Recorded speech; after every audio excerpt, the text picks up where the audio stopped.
സേട്ട, നീ എവിടെയാണ്? നീ എവിടെ പോയി ഒളിച്ചിരിക്കുന്നു? ഞാൻ ശ്രദ്ധിക്കുന്നുണ്ട്.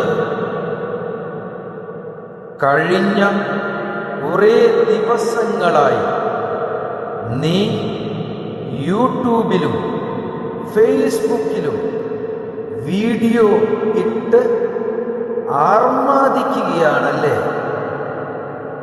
മകനെ, നിനക്കെന്തു പറ്റി? നീ എല്ലാം മറന്നു പോകുന്നു. ഇന്നലെ നീ ലക്കിയെ കുളിപ്പിച്ചോ? ചെടിക്ക് വെള്ളമൊഴിച്ചോ? എന്തിനേറെ ബിന്ദുവിന് മരുന്ന് കൊടുക്കാൻ പോലും നീ മറന്നു. വൈകുന്നേരങ്ങളിൽ ഗേറ്റിന്റെ സമീപത്ത് പോയി നിന്ന് റോഡിലൂടെ പോകുന്ന തൊഴിലുറപ്പ് പെണ്ണുങ്ങളുടെ വായി നോക്കിയിരുന്ന നീ ഇപ്പോൾ അതെല്ലാം മറന്നുവല്ലേ? ചെടിക്ക് വെള്ളമൊഴിക്കാനെന്ന വ്യാജേന പൈപ്പും പിടിച്ച് 5 മണിക്കും വരുന്ന നേഴ്സ് പെണ്ണിനെ ഒളിഞ്ഞു നോക്കുവാൻ നീ പോയിരുന്നതല്ലേ മകനെ? ഇപ്പോൾ അതെല്ലാം മറന്നുവല്ലേ? നീ നിന്റെ മഞ്ഞ ചുരിദാറിനെ പോലും മറന്നല്ലോ. മകനെ, നിനക്കെന്തു പറ്റി? എന്നോട് പറ.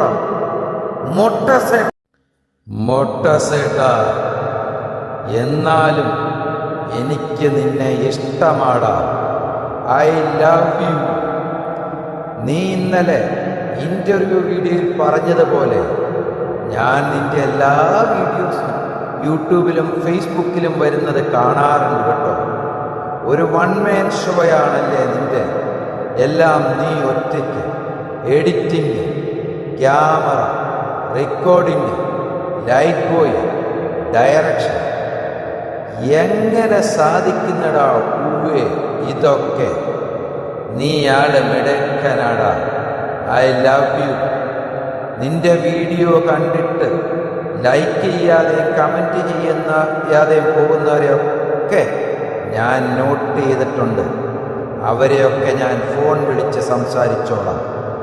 മൊട്ടക്കുട്ട, നാളെ ഞായറാഴ്ച രാത്രി 9 മണിക്ക് നീ യൂട്യൂബിൽ ചെയ്യുന്ന ലൈവ് വീഡിയോയ്ക്ക് എൻ്റെ ആശംസകൾ. നീ മിടുക്കനാടാ. നല്ല മനസ്സിൻ്റെ ഉടമയാണ്. അതുകൊണ്ടാണ് എനിക്ക് നിന്നെ ഇഷ്ടം. നീ ബിന്ദുവിനെ ശരിക്കും നോക്കുന്നുണ്ടെന്ന് എനിക്കറിയാം. അപ്പോൾ മോളോട് എൻ്റെ അന്വേഷണം പറയണം. അപ്പോൾ ഞാൻ നിർത്തുകയാണ്. നിന്നെ സ്നേഹിക്കുന്ന എല്ലാവരുടെയും സ്വന്തമായ ഞാൻ. മൊട്ടസേട്ട എണീക്ക്, നേരം വെളുത്തു. മൊട്ടസേട്ട എണീക്ക്, നേരം വെളുത്തോ?